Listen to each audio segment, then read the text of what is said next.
no livro de Colossenses,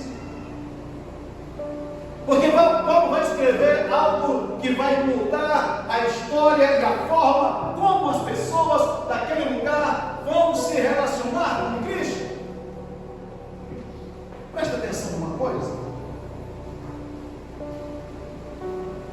Me parece que algumas pessoas estão parecendo com aquela multidão que caminhava com Jesus e não conhecia. Um dia Jesus, enquanto vocês encontram em Colossenses capítulo 1, e deixa a sua Bíblia aberta, mas enquanto Jesus caminhava, ele olha para os seus discípulos e pergunta: o que é que os homens dizem que eu sou?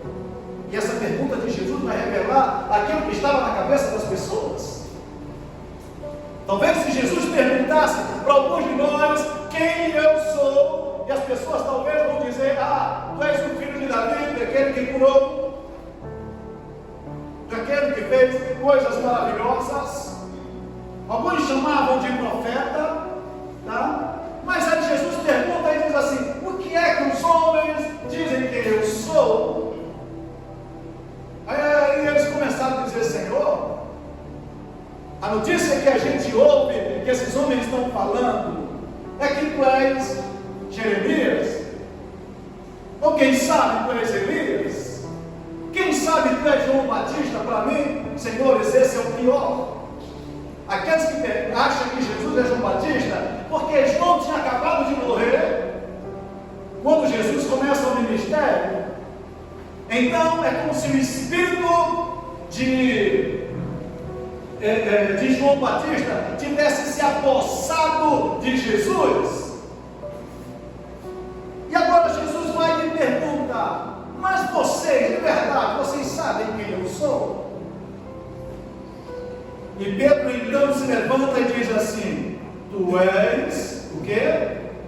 O Cristo, o Filho do Deus vivo. E Jesus disse: bem-aventurado és tu, Simão Barjonas, que não foi carne nem sangue que te revelou, mas o meu Espírito foi que te revelou, ou o Espírito do Pai que te revelou. Mas há, durante toda a cristandade, irmãos, gente que olha para Jesus apenas como um profeta, como um curandeiro, como alguém que trouxe palavras boas e maravilhosas. E quando a gente faz isso, a gente diminui drasticamente de verdade quem é Cristo na forma como a gente vê.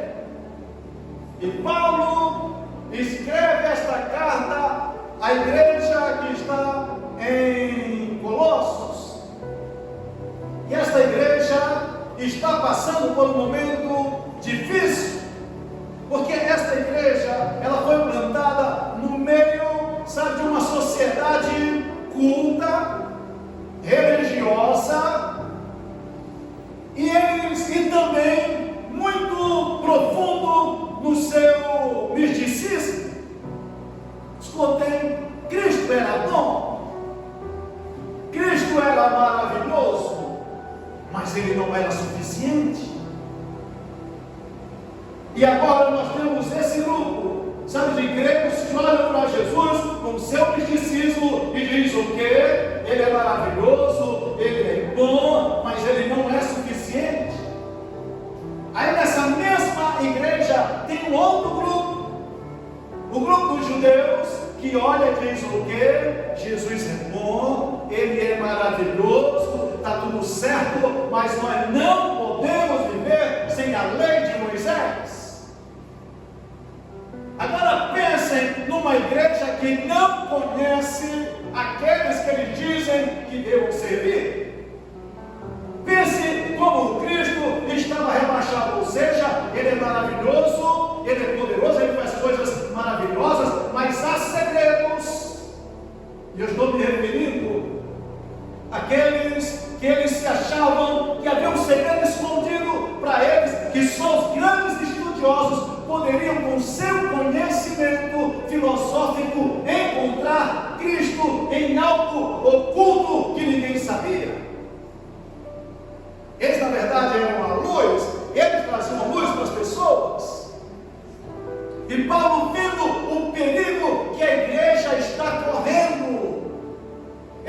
Cefas, que é o seu pastor, vai onde Paulo e diz: olha, a igreja é maravilhosa, os irmãos se amam, têm crescido na fé, sabe, eles têm entendido um pouco a graça de Deus, mas eles têm um problema, eles misturaram tudo.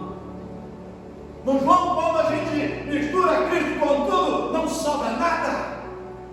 Se você está na igreja e não entende Jesus Cristo e pensa assim: não, ele é bom, mas ele não é suficiente Salvador, você vai ter problema. Aliás, quando João, eu me refiro ao último apóstolo de Jesus, aquele que quando Jesus andava, ele era um rapazinho bem novo, talvez 16, 17 anos, e ele reclinava a sua cabeça no peito de Cristo. Você lembra quando ele escreveu? Ele já escreveu no final da sua vida, quando escreveu o evangelho dele, o último evangelho a ser escrito. Ele não vai, quando você olha, presta atenção, quando você vê Mateus, ele fala da genealogia de Jesus e como Jesus nasceu. Quando você vai para Marcos, ele dá uma pincelada e começa a falar dos milagres de Jesus. Quando você vai para Lucas, ele também faz todo um pano de fundo histórico, como foi que Jesus nasceu e viveu. Mas agora, João, quando escreve uma carta, ele percebe as pessoas perderam a visão de verdade de quem é Jesus. É por isso que João começa a sua carta dizendo: no princípio era o, e o verbo estava com Deus, e o verbo era Deus, e o verbo se fez carne e habitou entre nós, cheio de graça e de verdade. Nós olhamos para ele e descobrimos a verdade que ele é. Ele ainda diz mais: e a vida estava nele, e a vida era a luz dos homens. O que João está dizendo, irmãos, não é só apenas dizendo que Jesus era isso, mas combatendo uma ideia filosófica que estava atrapalhando a forma como as pessoas viam Cristo.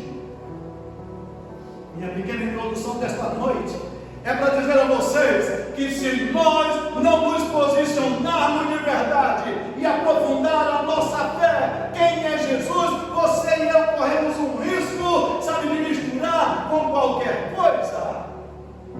E se você mistura ele com qualquer coisa, ele não merece sua adoração. Se você canta alguma canção para ele e não sabe de verdade quem ele é, a sua canção não é uma adoração. Se você vem ao culto e não entende quem ele é, sabe de uma coisa? Tudo que você vai fazer será menor do que aquilo que de verdade você deveria fazer. É por isso que muita gente não honra, não respeita, não adora, porque a gente só adora quem é a gente de verdade conhece quem é. De todos os hebreus, que não sabemos exatamente quem é, ele vai dizer assim: antigamente Deus falava aos pais por meio dos profetas, mas nesses últimos tempos ele tem falado por meio do seu Filho. E ele continua: o seu Filho é a expressão exata do seu ser. Ele fez todas as coisas com suas mãos, sabe? E nada do que foi feito se fez sem ele. Amém? Tudo bem até aqui? Bem, me disseram que hoje tem que ser rápido, eu falei de tudo, mas não garanto. Então é melhor você abrir sua Bíblia. Abriram a Bíblia? Colossenses capítulo 1.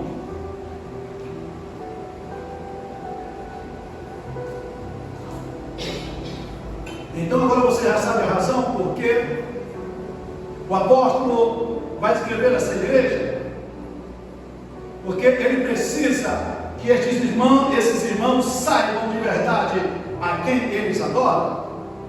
Eles estão aqui, pastor Donato, parecendo como os samaritanos. Aí quando vocês procuram, porque eu vou me lembrando para dar um pano de fundo mais consistente naquilo, quando Jesus se encontra com a mulher samaritana, lembra disso? Ela disse: Senhor, nós dizemos que nós devemos adorar no Monte Gerizim, e os judeus dizem que nós temos que adorar em Jerusalém, e na verdade, onde nós devemos adorar? Ou seja, ela sabia sobre a adoração, mas ela não sabia, e nem sequer quem é que estava com ela. Ou seja, eles estavam preocupados, ela estava preocupada com o lugar de adoração. Aí Jesus disse o quê? Mulher, chegou a hora que os verdadeiros adoradores adorarão como o Pai e são estes que o Pai procura para os seus adoradores. O nível daquela mulher, sabe, era um nível religioso que não passava, sabe, de rudimentos, que não passava de uma liturgia que ela obrigava a fazer. Ela nem sabe como faz, nem o lugar, nem como e quem deve adorar. Aí Jesus disse: mulher, sou eu quem fala contigo. Amém? A Bíblia está aberta. Aí Paulo vai dizer a primeira coisa, capítulo 1, versículo 15. A pergunta talvez é: quem ele é? Quem é esse Jesus que vocês se reúnem todo final de semana para adorar? Quem é esse que agora você diz que pertencem à igreja? Quem é esse que vocês dizem, sabe, que nós agora pertencemos a um corpo? E quem é ele? E a primeira palavra que Paulo vai dizer é: ele é a imagem do Deus invisível. Escutem, no princípio, quando Deus criou o homem, ele fez como? Façamos o homem conforme a nossa imagem e semelhança. E quando o homem peca, ele foi destituído da glória de Deus e perdeu a imagem. Porque, irmãos, mais do que o físico, quando Deus fez o homem pensando na imagem, é muito mais ele. Deus é espírito, amém? Deus não parece com os homens. E nem os homens parecem com Deus. O que Deus estava falando era da sua essência. E agora, por causa do pecado, o homem perdeu aquilo que parecia de verdade com Deus. Aí, esse era o primeiro Adão, e aí veio o segundo Adão. E assim como nós recebemos a imagem do primeiro Adão, diz, eu estou falando de 1 Coríntios capítulo 15, a partir do versículo 47. Ele vai dizer assim: como nós recebemos a imagem do primeiro Adão, também recebemos a imagem do segundo Adão. Escutem aqui, ele agora está dizendo: se você quer conhecer a Deus, esse Jesus que você dizem que serve, ele é a imagem perfeita de Deus. Quando vocês quiserem olhar para Deus, olhe então para Jesus. Ele está pontuando e dizendo: ele, se vocês entenderem que Deus é o Senhor de todo o universo, então vocês têm uma imagem de Deus. Ninguém jamais viu a Deus, amém? É isso que Jesus disse? Que ninguém jamais viu a Deus, a não ser o único a quem ele quis revelar, o seu próprio Filho.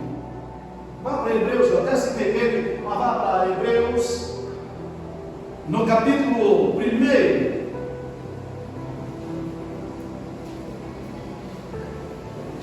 Eu estou com uma Bíblia nova aqui, então às vezes fica mais difícil passar.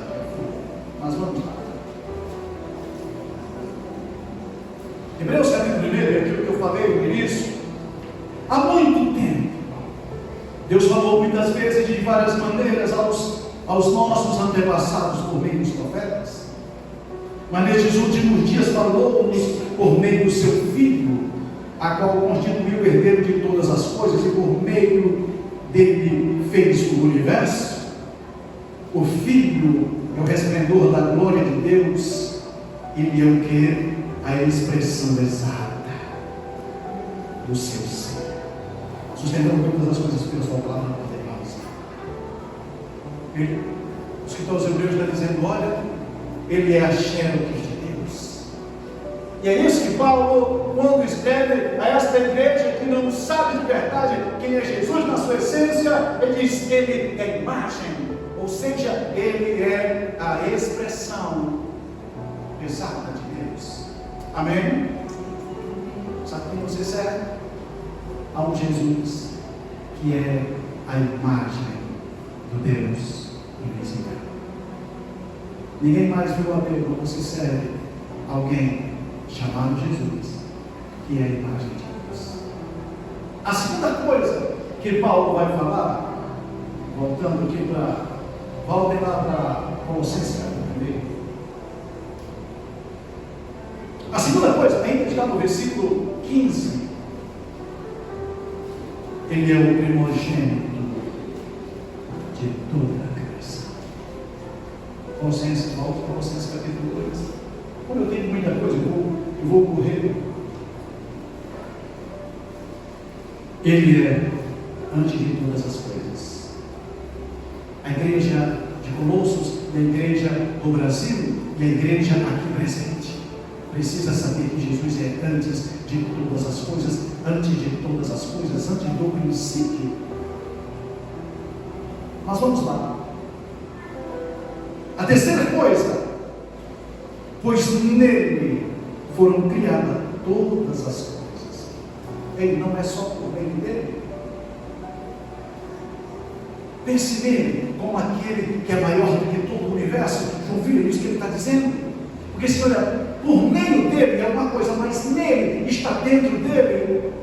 Sabe, ele está dizendo assim: olha, todas as coisas estão nele. Lembra uma vez Paulo pregando lá em Atenas? Eu acho que é Atos capítulo 16. E ele diz: olha, nele existimos e nos movemos, estamos dentro dele. E agora ele está dizendo: ele é a imagem do Deus invisível, ele é o primogênito dentre os mortos, e nele. Lembram de Romanos capítulo 11, versículo 33? Oh, profundidade da riqueza, tanto da sabedoria quanto do conhecimento de Deus. Quão insondáveis são os seus caminhos e quão inescrutáveis são os seus juízos. Quem conheceu a mente do Senhor? Quem deu conselho para que depois ele possa ser restituído? Ele diz: porque dele, por ele e para ele são todas as coisas, eternamente. Amém? Escuta, é isso que Paulo está dizendo, igreja de Jesus. Saibam que esse Jesus que foi crucificado entre vocês, foi morto, sepultado e ao terceiro dia foi ressuscitado. Ele não é qualquer homem. Ele não pode ser colocado na mesma prateleira, invocado, sabe, dos grandes homens. Não, porque ele não era apenas um homem. Ele se fez homem para salvar os homens, para levá-los de volta para Deus. Amém? E isso precisa estar claro. A terceira coisa, então, nele foram criadas todas as coisas. Ele ainda diz mais: mas do céu e da terra, sejam visíveis ou invisíveis, sejam tronos ou soberanias, poderes ou autoridade, todas as coisas foram criadas por ele e para ele. Pastor, as coisas que eu estou vendo, foi ele que fez? Sim. E as que eu não vejo, foi ele também?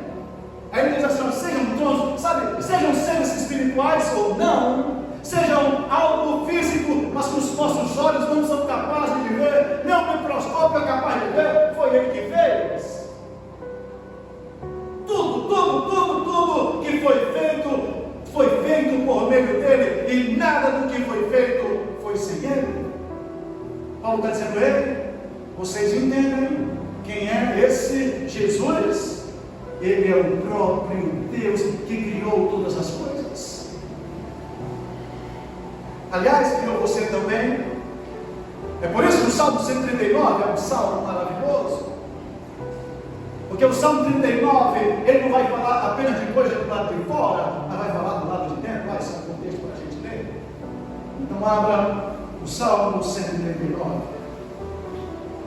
Oh, Jesus. Salmo 139.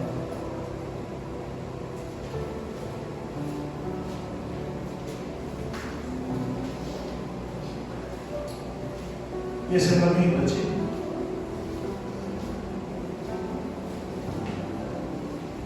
salmista diz, é um salmo de Davi, né? Imagina Davi pensando isso.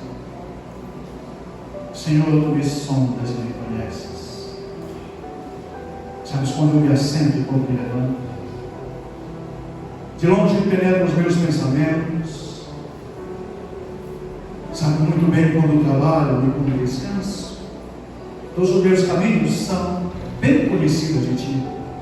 Antes mesmo, preste atenção, antes de uma palavra vir na minha boca, tu já as conheces. Tu me cerca por detrás e por diante e põe a tua mão sobre mim. Ele diz, o conhecimento é maravilhoso, mas além daquilo que eu posso alcançar, é tão elevado que eu não posso atingir, que ele continua, para onde eu vou escapar do teu espírito, para onde eu fugirei da tua presença, da tua face. Se eu subo ao céu, lá estás. Se eu fizer a minha cama na sepultura, também lá estás. Se eu subir às asas da alvorada e morar na extremidade dos mares, mesmo ali a tua mão direita me guiará e me sustentará. Mesmo que eu diga que as trevas me encobrirão, que a luz se tornará noite ao meu redor, verei que nem as trevas são escuras para ti. A noite brilhará como o dia, pois para ti as trevas e a luz são a mesma coisa. E ele vai dizer, tu criastes o meu íntimo, o meu interior, me teceste no seio da minha mãe. Eu te louvo, porque me fizeste de modo especial e admirável. Tuas obras são maravilhosas. Digo isso com convicção. Meus ossos não te foram escondidos de ti. Quando em secreto fui formado e entretecido nas profundezas da terra, os teus olhos me viram o meu embrião. Todos os dias determinados para mim foram escritos no teu livro antes de qualquer deles existir. Sabe, ele agora está apontando para ti, e é esse, aí Paulo está dizendo, é esse Deus que ele conhece, presente, passado e futuro. É esse Jesus que vocês viram morrendo na cruz, que os homens julgaram, condenaram, zombaram dele, mataram. Ele disse, eles mataram o autor da vida. Ele até chega a dizer lá em 1 Coríntios capítulo 2, que se eles conhecessem, fossem realmente sábios, não teriam matado. E Paulo está dizendo de maneira de a igreja precisa conhecer aquele a quem eles adoram. Mas vamos mais. Então, como disse, ele é a imagem do Deus invisível, ele é o primogênito de toda a criação, nele foram criadas todas as coisas, ele é antes de todas as coisas. Volte lá para Colossenses capítulo 1, versículo 17. Ele é antes de todas as coisas, e nele tudo subsiste. Sabe o que é tudo subsistir? Gozando, é que se ele não existisse, nada existiria. Ou seja, você e eu, o mundo e o universo só existe por causa dele. Porque se ele viesse a deixar de existir, absolutamente nada poderia existir. Todas as coisas só vieram à existência por causa dele. Então escute aqui, se você virar as costas para ele, você está virando as costas para aquele que ele é a única razão da tua existência, não só de tua, mas da tua, mas de todo o universo. Por isso ele diz, nele tudo que existe só existe por causa dele. Nós vamos mais. Meu Deus, eu tenho a Bíblia tudo para ler esta noite. Aí no versículo 18 ele diz, ele é a cabeça do corpo. Que é quem? É quem? Vocês estão com medo de falar. Então diga como vai dar assim. A igreja, vamos lá? Aí João Filho, ele começa a entrar nas verdades que eles precisavam conhecer. Lembra, ele está escrevendo para a igreja, que diz que serve a esse Cristo. Agora, irmão Wilson, ele está dizendo o seguinte, que a igreja só é corpo porque ele é a cabeça. E se você se desassociar da cabeça, então não existirá corpo. A igreja, a existência da igreja só é possível por causa dele. Aí Paulo está dizendo, vocês estão na igreja e nem percebem que vocês são a extensão dele. Lembram de João capítulo 15, versículo 1? Quando ele diz assim, eu sou a videira verdadeira e o meu pai é o agricultor. Todo ramo que está em mim dá muito fruto. Hoje conversando com uma irmã, ela dizendo, talvez não conheça bem o texto, ela disse, pastor, eu sou uma, meu Deus que ela falou, eu sou assim, uma árvorezinha encostada em Cristo. Eu disse, não, isso aí a gente chama de trepadeira, porque é uma outra árvore, você não é isso. Jesus disse que ele é a videira e você é um ramo, a extensão dele. Amém?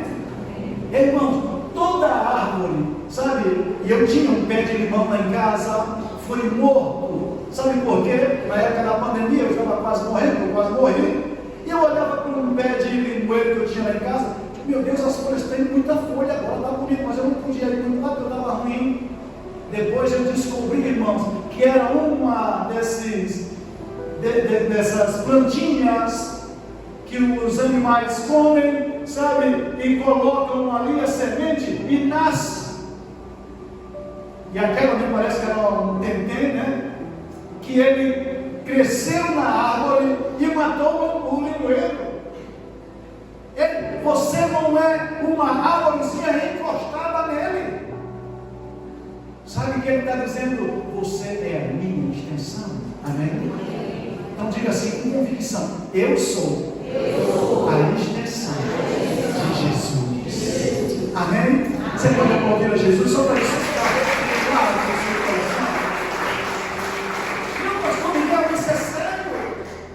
Sabe, Jesus foi para o céu. E sabe o que acontece? Ele foi para o céu, ele é o cabeça, mas ele disse, eu vou, mas vou deixar um corpo na terra, que é a igreja. E ele sabia que esta igreja não subsistiria sem a presença dele. Aí sabe o que ele fez? Ele colocou o seu espírito dentro do corpo. Essa semana, na quarta-feira, nós estávamos estudando na pastora Marta, quando ele diz assim, vocês não são de vós mesmos, porque o vosso corpo é templo do Espírito Santo. Ainda diz mais, e vocês foram comprados com um bom preço. Sabe o que ele está dizendo? Tu já foi vendido. Ele te comprou, e aí ele entrou dentro de você, agora você não pertence mais a você, então você pertence a ele. Amém? Não importa, sabe, irmãos, a situação que você passa, saiba, porque dele, por ele e para ele. Todas as coisas estão do lado de fora, amém? Amém? Todas as coisas estão do lado de fora, é você, é dele, correto? E a de dentro, de quem é? Porque dele, para ele e por ele são o quê? Tudo. É dele. Tudo é dele. Tudo é dele. Nós vamos mais. Ele é a cabeça da igreja. Outra coisa. Quer ver? Eu vi a gente dos mortos. Onde é que eu estava? Versículo 18. Ele é a cabeça do corpo, que é a igreja. Ele é o princípio e o primogênito dentre os mortos. Ah, isso aqui é interessante. Jesus foi o primeiro que morreu? Escutem, Jesus foi o primeiro que morreu? Não.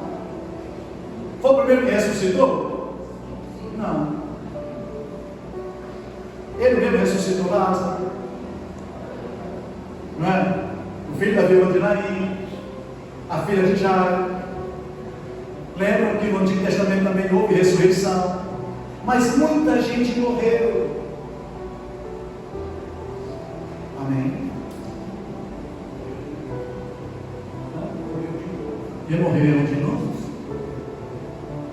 Cada um que morreu era representante de Adão, do velho Adão, do primeiro Adão.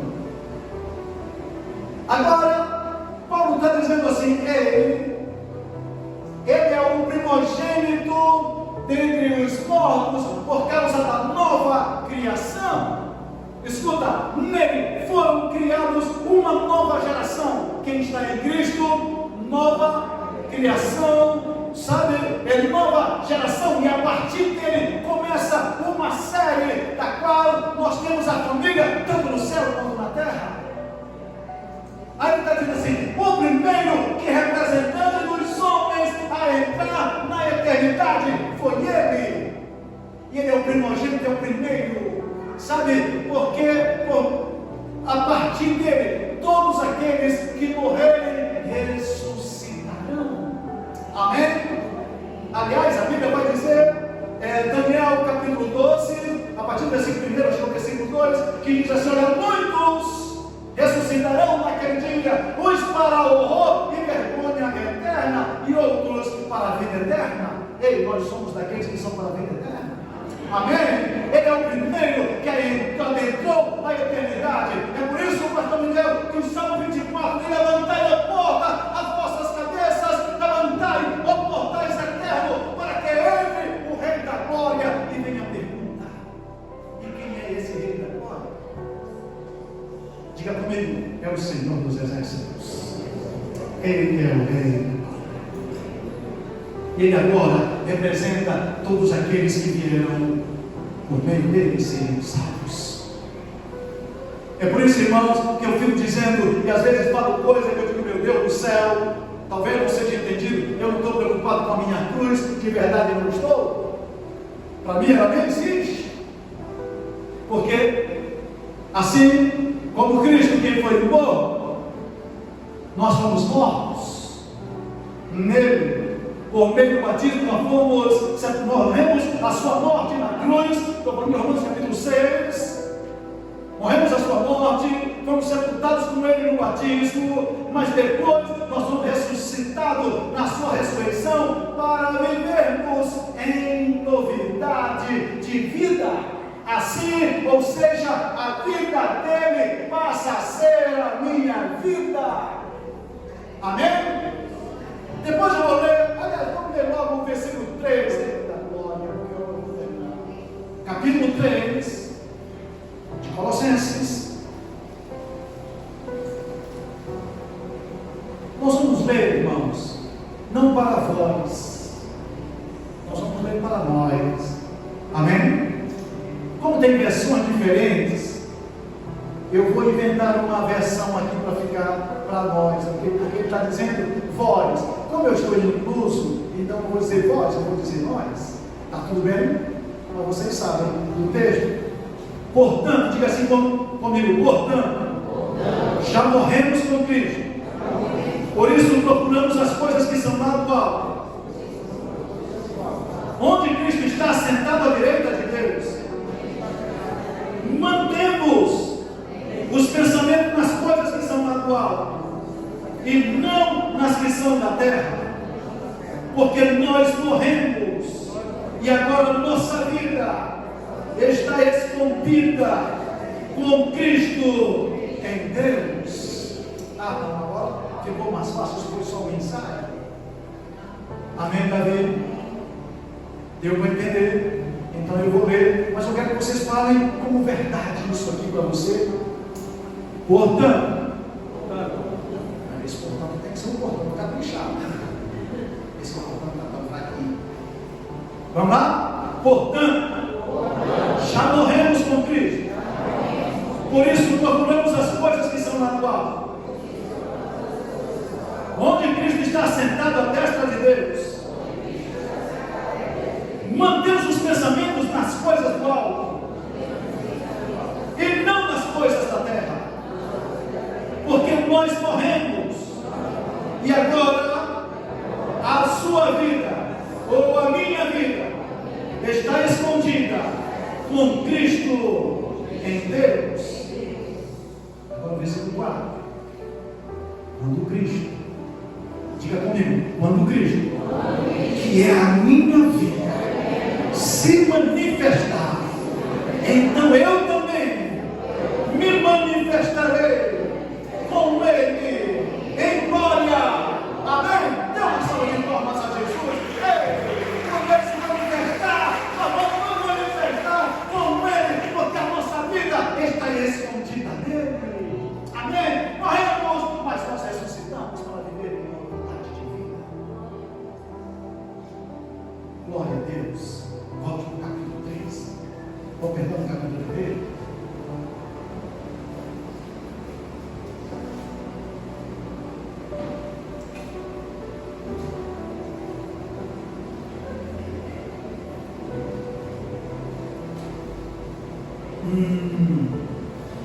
Porque foi do agrado de Deus, versículo 19, que nele habitasse toda a plenitude de Deus, e por meio dele reconciliasse consigo todas as coisas, tanto as que estão no céu e as que estão na terra, e estabelecendo a paz pelo seu sangue derramado na cruz. Irmã Patrícia, Jesus é o representante de Deus na terra. Amém? Mas Jesus é também o representante dos homens no céu. Irmão Deus, quando ele estava morrendo, o texto diz que por causa do seu sangue derramado na cruz, ele estava reconciliando o céu com a terra. As relações estavam cortadas. É por isso que o escritor aos Hebreus vai dizer assim, que ele abriu um novo e vivo caminho por meio do seu sangue. Amém? As relações estavam rompidas, mas agora ele na cruz pega na mão do Pai e pega na mão dos homens e tudo converge. E Paulo agora novamente está dizendo, vocês estão pensando que Jesus é só aquele que andava com os homens? Não, ele é o representante de Deus reconciliando todas as coisas, tanto as do céu quanto as da terra.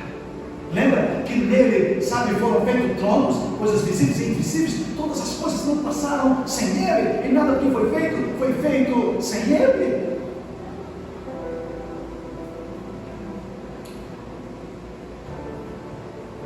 Eu vou pular por causa das minhas. Vamos para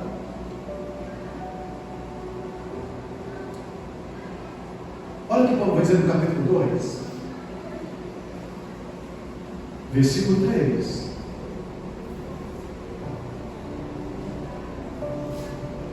Ele está falando dele, de Jesus. Nele, capítulo 2, versículo 3, estão escondidos todos os tesouros da sabedoria e do conhecimento.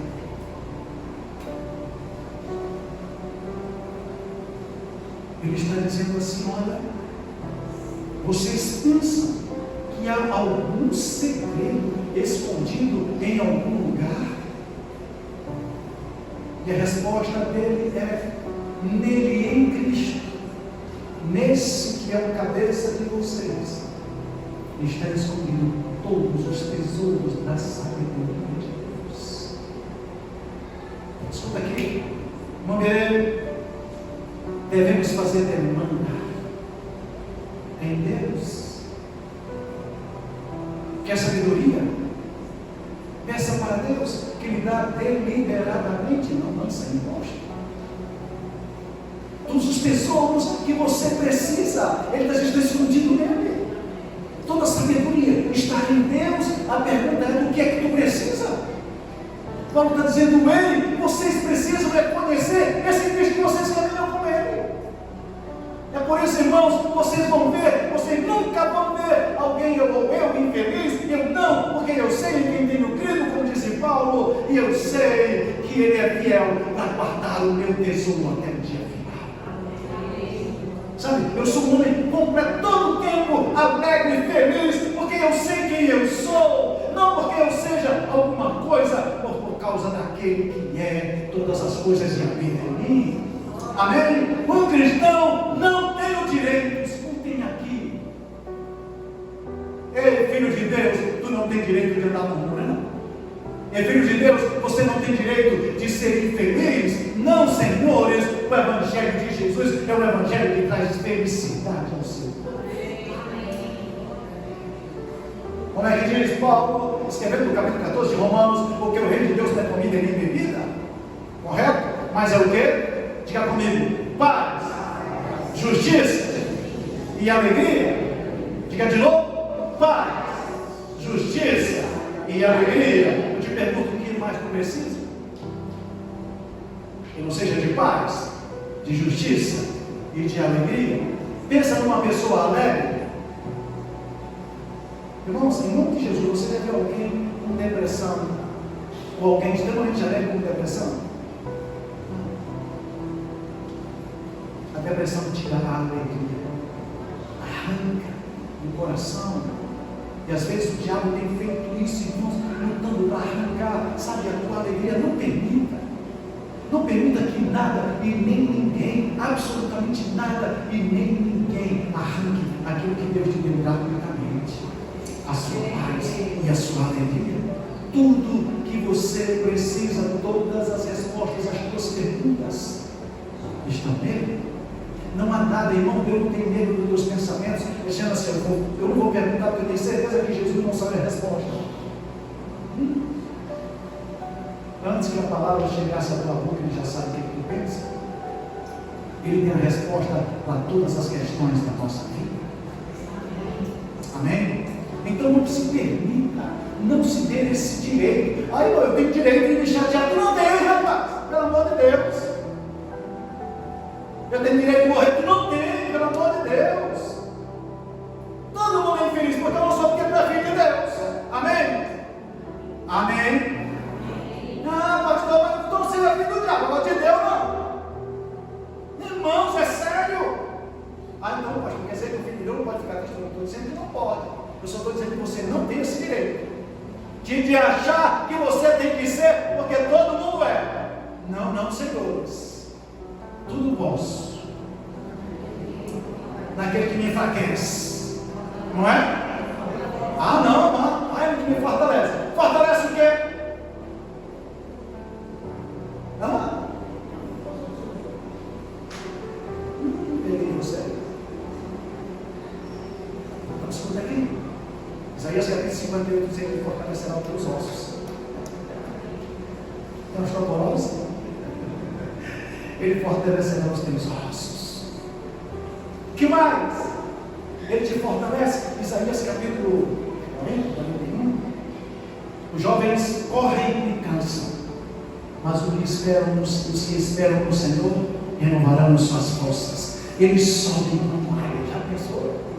Eles correm e não cansam, caminham e não se fatigam. Esses são aqueles que esperam no Senhor. Eu estou bem dizendo que esperam no Senhor. Amém? Tu não tem direito de ser qualquer coisa, meu irmão. Eu vim te dizer esta noite: você está pensando que em nome de Jesus, para de pensar. Tu já ressuscitaste com Cristo, deve pensar nas coisas que são lá do alto e não nas que são da terra. Amém? O da terra te puxa para a terra, mas se você começa a pensar nas coisas que são lá do alto, as coisas do alto te puxam para cima. Amém? Olha, o último versículo de Abacuque capítulo 3, o último versículo, acho que é o versículo 19. Lembra daquele, a partir do versículo 17, que diz: ainda que a figueira não floresça, e que não haja gado nos currais, e que as ovelhas mintam e tal. Ele começa dizendo: todavia me alegrarei com o Senhor, o Deus da minha salvação. bom, esse é um texto maravilhoso, mas eu gosto do fim do último versículo, que ninguém lê, porque ele manda um poema. O Wilson diz assim: ele me faz os pés como da costa, para andar nos lugares altos. E para mim esse é mais importante. Sabe o que ele está dizendo? Está me faltando as coisas, ele está treinando os meus pés. A coisa está brava, ele está te, sabe, treinando.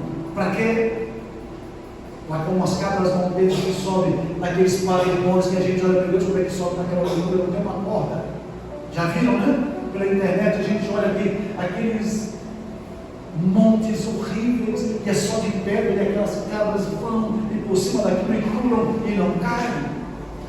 Abacuque está dizendo assim: se a figueira não florescer, eu já sei que ele está arrumando meus pés. Se as ovelhas do curral forem arrebatadas, o curral forem roubarem, se qualquer coisa acontecer comigo, eu estou sabendo, ele está só me treinando para um novo nível. Amém? Deus já está treinando para um novo nível. Amém? Não murmure, não reclame, ele está contigo. Jesus disse: eis que estou convosco alguns dias. São todos. Então amanhã, segunda-feira, ele está contigo do mesmo jeito que ele está hoje. Amém? Se o pau quebrar no meio do caminho, ele vai estar com você. Amém? Então não tire os olhos dele, põe os seus olhos fixos no Senhor, o Deus da nossa salvação. Amém? Meus irmãos, glória a Deus. Eu vou ler só mais um texto. Eu li o versículo 3, né? Capítulo 2, agora versículo 9. Ele está dizendo no 3, ele diz assim: nele estão escondidos todos os tesouros da sabedoria e do conhecimento.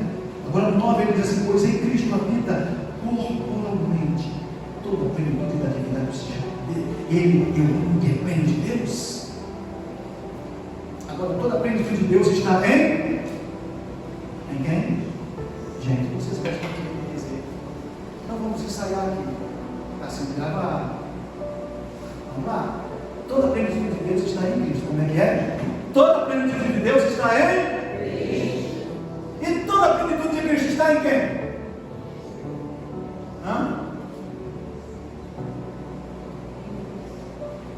Toda a plenitude de Deus está em Cristo.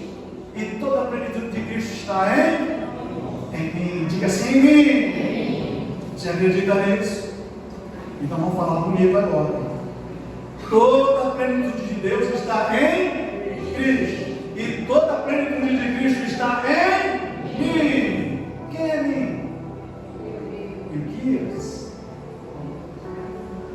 Jana.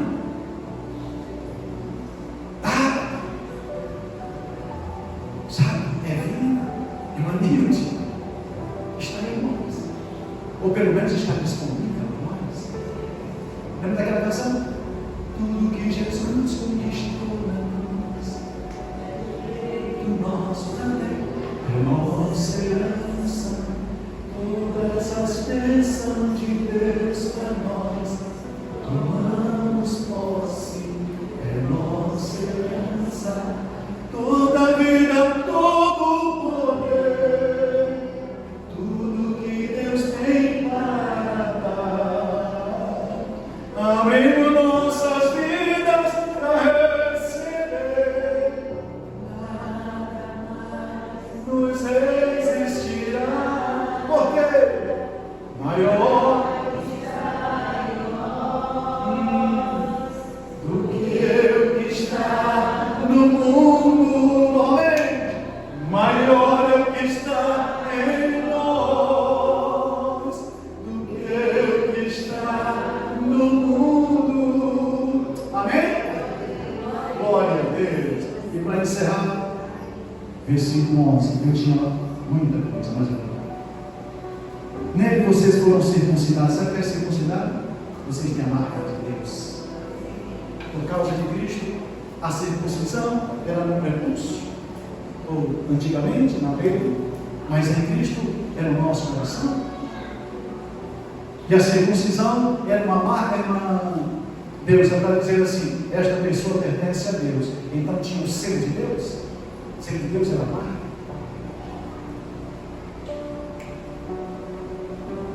Aí Paulo escreve à igreja de Éfeso, capítulo 1, versículo 13, diz assim: e vocês foram selados com o Espírito Santo da promessa. A mesma marca que era antigamente na carne, agora em nós o Espírito Santo o fez dizendo: esse aqui é propriedade exclusiva de Deus, ninguém pode te tocar. Por isso, quem nos separará do grande amor de Deus que está em Cristo Jesus? Nem a morte, nem a vida, nem anjo, nem principados, nem potestades, nem presente e nem porvir. Você não pode ser abalado. Os que confiam no Senhor são como uma tradição que não se abala, mas se firma. Assim como os montes estão em derredor de Jerusalém, assim o Senhor está em derredor do Senhor. A Ele seja. Você não segue qualquer um, você segue a Jesus, que é o Rei da glória, que desceu a este mundo, se fez homem para pegar esses homens e se tornarem filhos de Deus. Filhinhos, agora somos filhos de Deus. E ainda nem se manifestou o que havemos de ser, mas sabemos que quando Ele se manifestar, seremos semelhantes a Ele, porque haveremos de vê-lo